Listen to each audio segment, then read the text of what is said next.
German automakers are always present at car shows in China, whether in Beijing or, as this time, Shanghai. Our carman Matas Kurat says Chinese automakers are often accused of copying the designs of other brands, like with the car behind him. But he says Chinese car makers are in some respects very advanced and even ahead of their rivals, as highlighted once again by this car. And no other auto show in the world has so many electric and self-driving cars as here in Shanghai. Elektrisches Fahren oder autonomes Fahren wie hier in Shanghai. German car giant Volkswagen unveiled the ID Cross concept car, a world premiere. The man in charge of brand management at VW, Habadis, says the ID Cross will go into production by 2020. He says the ID Cross is based on VW's architecture for electric models. There's plenty of space for the battery, for passengers, and for cargo. There's no combustion engine, it's all electric. The operating concept is completely new. The vehicle will be constantly linked to the internet and therefore offer new services and behave intelligently. It's also ready for when self-driving comes in. Auto Shanghai has become increasingly important for the global industry. Audi CEO Rupert Stadler says the quality of the car shows in China has increased significantly in recent years. Shanghai is very international and suitable for world premieres. He's pleased about that because he finds it very attractive here. There's lots of new ideas, many electric vehicles. Digitalization is another big theme, so areas of innovation that Audi is also focused on. Also es sind die Innovationsfelder, die uns in unserem Automobilsegment bewegen. Audi is also here with a new all-electric concept vehicle, the e-tron Sportback. It has one electric motor on the front axle and two at the rear, so it packs a punch. And not to be outdone, Skoda has also brought an electric car to Shanghai. The Vision E is Skoda's contribution to a cleaner, more sustainable future. Mata says you may be thinking, didn't I just see the same vehicle from Volkswagen? The answer is yes and no. The two vehicles share the same platform, VW's modular electric toolkit, but there are differences in details and the body line. Gibt es dann doch noch Unterschiede. The Vision E is Skoda's first all-electric concept vehicle. ZF Friedrichshafen is also here. As a maker of parts, it's vital for the car industry. We have two major themes. We're talking about automated driving, active and passive safety systems being combined and supporting that sort of technology. And we're talking about driveline technologies, in particular e-mobility. ZF produces everything from automatic transmissions suitable for hybrid vehicles, control electronics, and electric axle drives. So it's a valuable partner for companies looking to get into e-mobility. Mata says Chinese buyers, like elsewhere, don't only shop with their heads, but also their hearts. So fast, expensive cars are still in. The all-electric concept car from Bentley oozes luxury. CEO Wolfgang Dürheimer says it's equipped with 3 electric motors and a large battery, allowing a range of 500 kilometers. This is what the first all-electric Bentley could look like. And it's certainly not slow. The EXP 12-speed 6E convertible delivers the kind of performance you'd expect from a regular gas-powered 12-cylinder Bentley. Porsche is also getting in on the act with its Panamera E Hybrid and the new Panamera station wagon.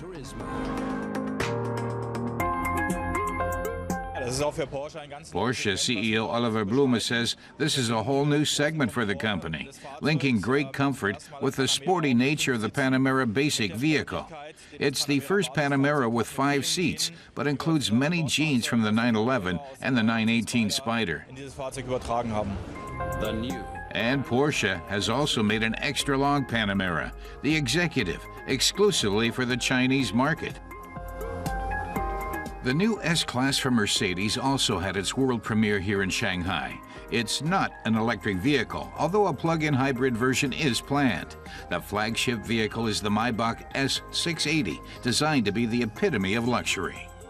Mercedes boss Dieter Zetsche says the S-Class has always been the ultimate in automobile construction. He says many would agree that Mercedes has once again lived up to that standard. Every time you think you've reached the limit, he says, you discover more progress is possible. Mercedes has also bought a concept car built on the A-Class platform. Mata says the Chinese government shocked the automobile industry when it announced plans for a compulsory electric vehicle quota, which seemed to come very suddenly. But Matas thinks it was a move in the right direction, and Auto Shanghai shows it's working, with electric vehicles and plug-in hybrids everywhere you look. Gibt es Elektroautos oder Plug-in-Hybrid-Fahrzeuge zu sehen.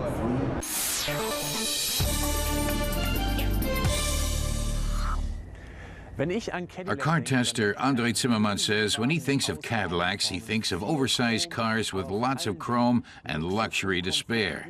Though these days, Cadillac seems to see itself a little differently. Of course, the car maker's ATS-V also features chrome and some classic Cadillac design cues. But take just one look at the €5,500 carbon black sports package, and you can see why the V stands for the ATS's high-performance version. This vehicle can easily give American muscle cars like the Camaro and Corvette a run for their money.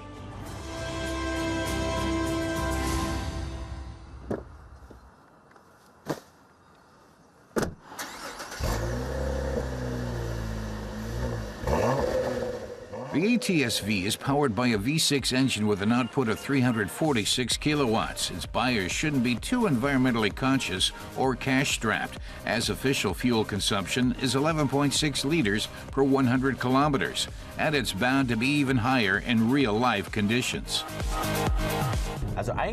Andre had figured that a Cadillac like this would automatically come with a big V8 engine. Instead, he has to make do with 2 cylinders less, though the remaining 6 cylinders are turbocharged and deliver high performance.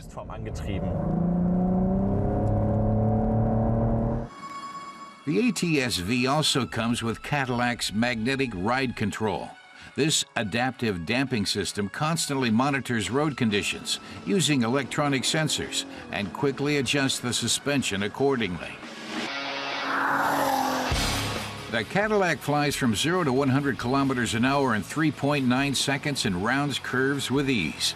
That makes it competition for BMW's M3 and Mercedes' AMG C63. Andre says unlike those German models, the ATS-V's top speed isn't capped at 250 kilometers an hour. So, with an aggressive driver behind the wheel, this Cadillac could force its German competitors to get out of the passing lane.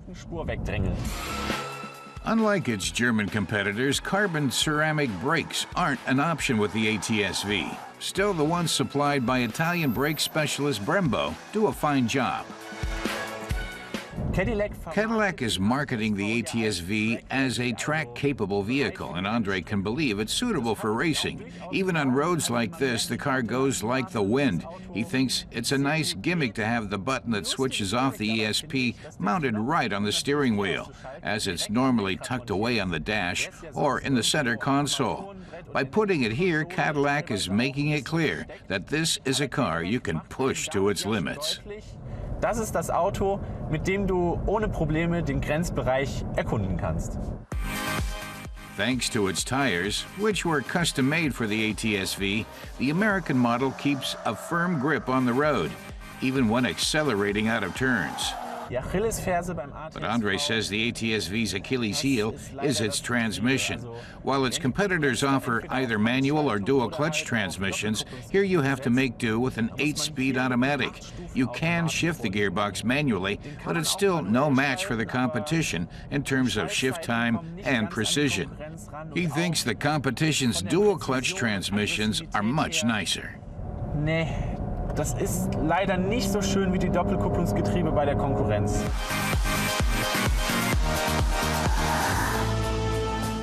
Inside, performance meets luxury. There's magnesium paddle shifters and piano black trim.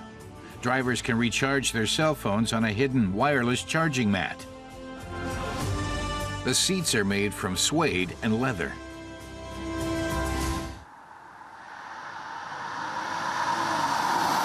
Also dieses Auto ist für mich Andre says that for him, this car is a pleasant surprise and a real knockout.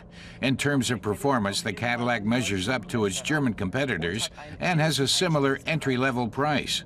What this Cadillac doesn't have is a long and confusing list of options.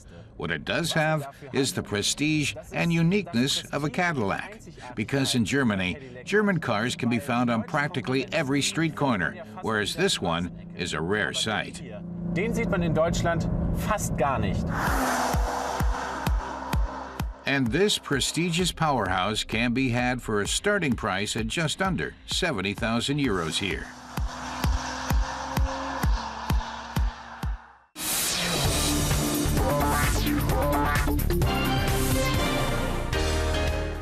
SUVs are many people's favorite vehicle. Cars that look like they're tailored for especially active athletic people. Year for year, they top the list of newly licensed cars.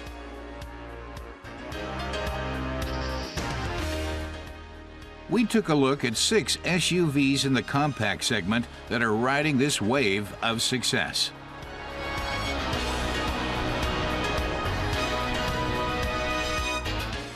Fiat's Ateca and Opel's Mocha X are both new on the market. We went to northern Denmark to put them to the test and compare them with their rivals. The more companies offer SUVs, the greater the diversity.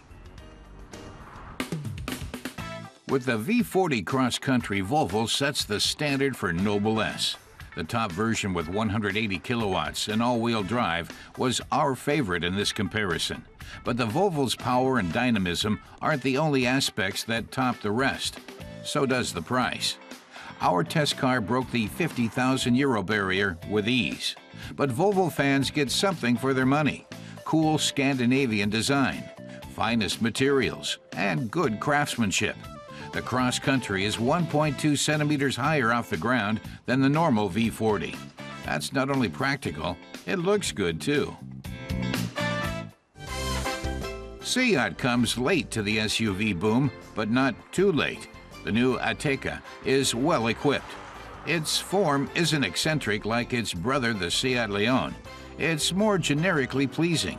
It's the only SUV in our comparison that does without all-wheel drive. Like the Volvo, it does not come with a diesel version. Here in Denmark, we don't miss either. The Ateca gets points for its well-harmonized DSG transmission, very comfortable seats, and good craftsmanship. We were so impressed by the rough and ready atmosphere in Hanstholm Harbor that we used the floating dock as the backdrop for the Jeep Renegade and Toyota RAV4.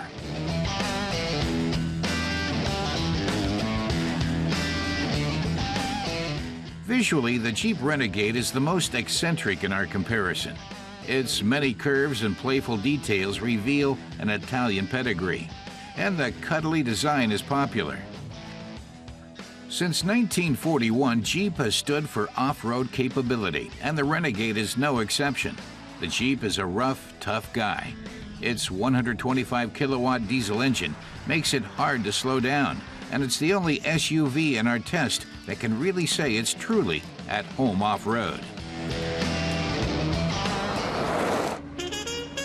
The latest Toyota RAV4 generation has had a moderate facelift. It also has better insulation, and the quality of materials in the interior has improved. All of that and a hybrid engine and all-wheel drive come for a fair price of just above 30,000 euros. The standard RAV4 does okay on mild off-road tours, but better not try that with the hybrid. The hybrid all-wheel variant simply has an additional electric motor on the rear axle, which kicks in automatically when needed.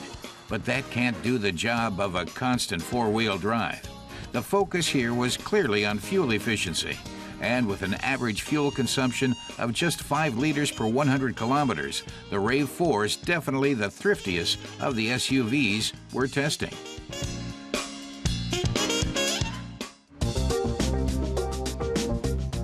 The South Korean firm Kia occupies a stable niche in the SUV segment. The Sportage is the company's bestseller, primarily because of its pleasant design. That's the work of a team around designer Peter Schreier, who used to style Volkswagens.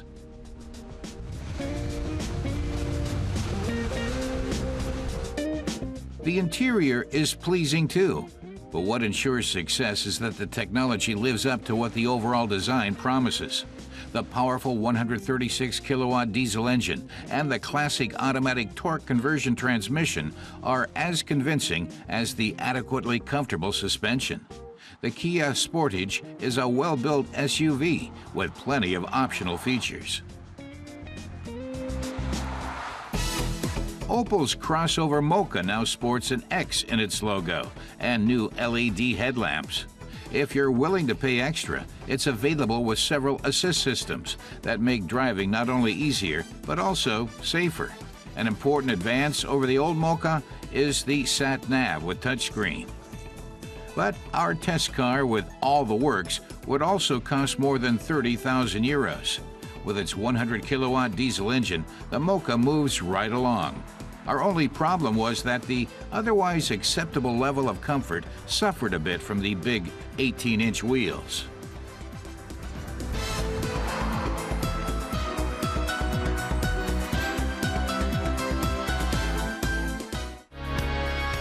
SUVs remain popular, but diesel engines are on the way out. The Seat proves that a good gasoline engine can be a consolation. Toyota's hybrid engine in the RAV4 packs a lot of bang for a few bucks. Another trend is the all-assist popping up in compact SUVs. But almost none of these SUVs are really suited for off-road environments. Only the Jeep is keen to preserve its off-road roots.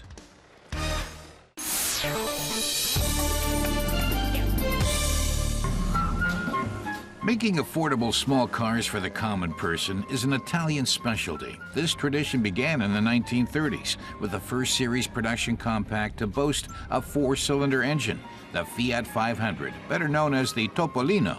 Our classic car expert Christoph Bauer explains the origins of the little mouse.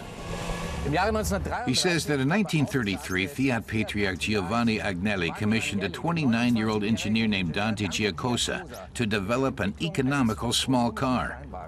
Its selling price was to be not more than 5,000 lira, just half that of the Fiat Palmilla, the company's cheapest model at the time. And the new car needed to be more comfortable, powerful, and good-looking than the competition from Germany and France. Christoph feels that was a tall order for a young engineer. But when it went into production in 1936, the Fiat 500 fulfilled all of the criteria but one. It cost 8,900 lira, not 5,000. Still a pretty fair price, Christoph thinks.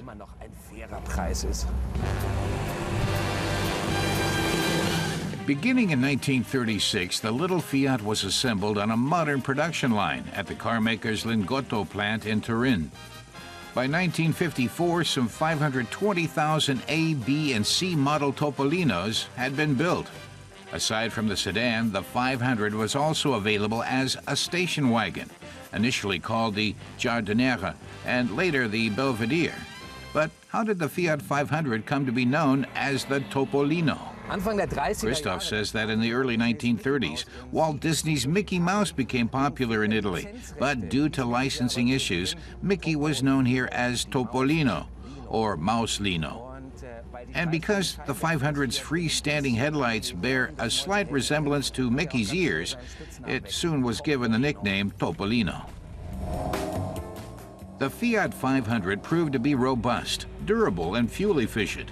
It has rear-wheel drive like most models of its day, but other than that, its basic structure is very similar to that of modern compacts. Christoph says the Topolino seats 2 adults comfortably with space for luggage behind the seats. There's no trunk lid. You could fit 2 children in back here, but Christoph says Italians love to fill their Topolinos up to the roof. And if it had a nice soft top like this one, then even beyond that. No one cared that the maximum payload was just 50 kilos. But then Fiat had sold it as a fully fledged car. By 1938, Fiat had equipped the axles with longer leaf springs, so carrying lots of cargo was no longer an issue. The magazine Motor und Sport says the Topolino could travel 100 kilometers on 7.5 liters of gas, the best fuel consumption ever seen at the time. Later, 500B models like this one used just 5 liters per 100 clicks, though likely a bit more when going uphill. Mit nur 5 Litern aufkommen. Oh, wenn es einen Berg rauf geht, vielleicht auch mehr.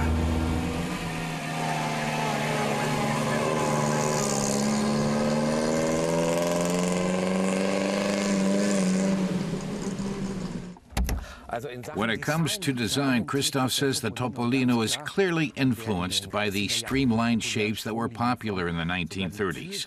Even the door handles are sunken to improve the car's drag coefficient. He notes that only when the body is secured to the light ladder frame does the Topolino have the necessary stiffness. It was a clever way of reducing the car's weight, which also lowered its cost and fuel consumption. For the same reason, parts of the frame were perforated, a technique that had previously only been used in airplanes and race cars. And the car also used these little 15-inch wheels, specially made by Pirelli, which made the car look big and dynamic. This Topolino belongs to the relatively rare B series, which was only built from 1948 to 1949. Its much-loved retractable textile roof came as standard, and a redesigned dashboard pepped up the car's Spartan interior. But the model's most important improvements are to be found under the hood. Christoph says the main difference between the Fiat 500B and its predecessor is the engine. While the A used a side valve engine, the B had overhead valves. This technical innovation gave the car a big power boost, from 13 horsepower to 16.5 horsepower. Unusually, the radiator is found up here, behind the engine, enabling the car to have a sleek and aerodynamic front end. And of course, Fiat put the engine as far forward as possible to create more interior space.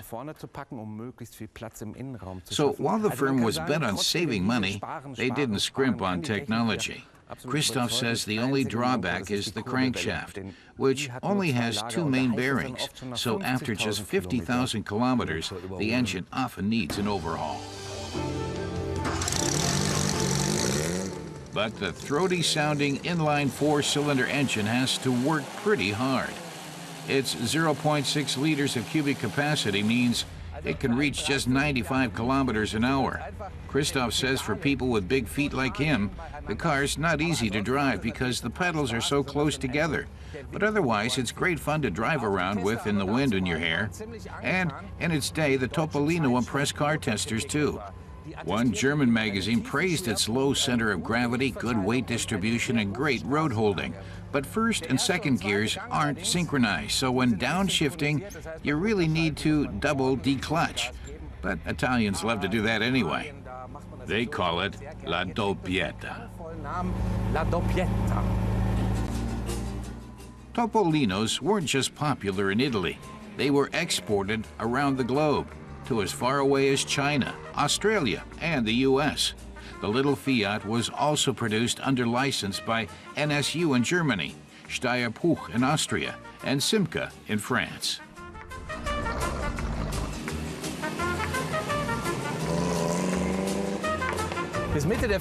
Christoph says the Topolino was Italy's best-selling car until the mid-1950s. Some 520,000 were built. It brought mobility to the masses in Italy, like the VW Beetle did in Germany and Citroën's 2CV did in France. With its lightweight construction and quality technology, it was years ahead of the competition, and it established the Fiat brand as specialist for stylish, high-quality small cars, making the Topolino a milestone in automotive history. Dante Giacosa, the Topolino's creator, worked for Fiat for almost half a century, developing dozens of other models for the car maker. Fiat later revived the 500 name and continues to produce 500 badge Super Minis to this day.